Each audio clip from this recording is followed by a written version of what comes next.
Hi, my name is Shahrokh. I'm from Iran, and today I'm going to read you a story called Home.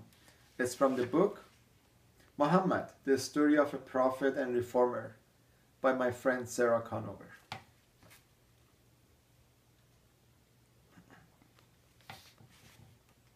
Abana is here, shouted Zainab, who saw Muhammad first. The three sisters, Zainab, Ruqayya, and Kulthum, ran to greet him. Zainab, the oldest, heard that the younger ones together to welcome their father, who had returned from a few days in the mountains east of Mecca. Once a year, Muhammad dedicated a number of days during the month called Ramadan to quiet reflection. When Muhammad's food and water ran out, sometimes he came home to resupply and take care of the family business. At other times, Khadija, not wanting his prayers interrupted, brought food to him, or they would meet halfway.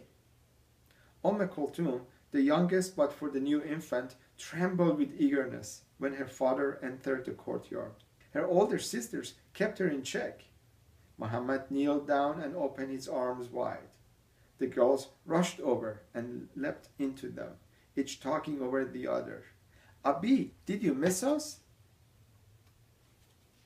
What did you see? Maybe visit the cave sometime? Are you home for a few days?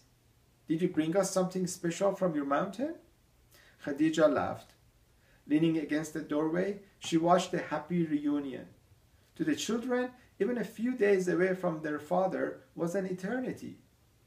Looking at him play with their daughters, she knew that his spiritual depth shaped his serene character, the reason she had been drawn to him years ago.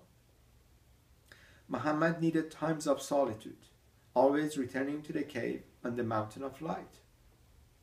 Khadija gazed down at her sleeping infant, Fatima, swaddled in the crook of her arm. She tucked in a corner of cloth that had loosened.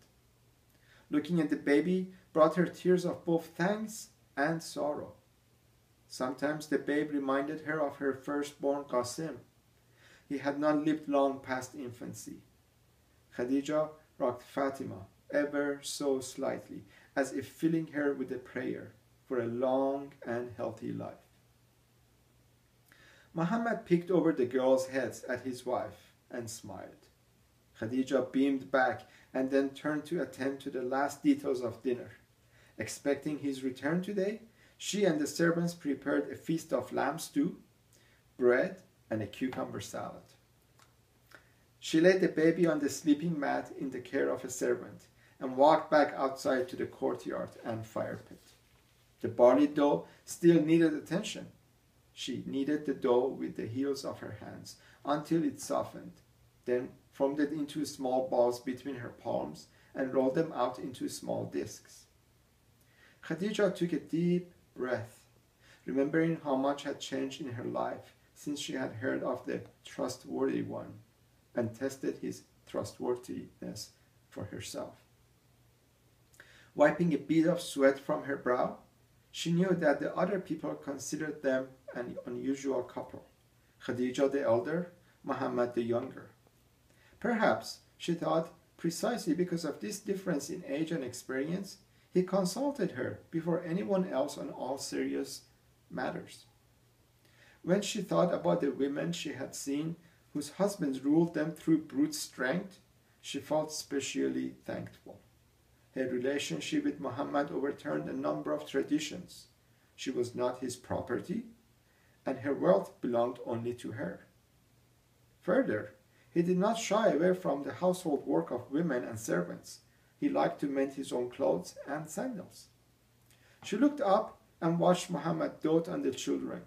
These two set him apart. In much of Arabia, men valued sons over daughters so much that the girls were sometimes killed at birth. Muhammad found this custom intolerable. The flatbread browned and steaming. Khadija clapped her hands to signal that dinner was ready. Muhammad tickled the girls as they shrieked with joy and pulled their father along. Thank you.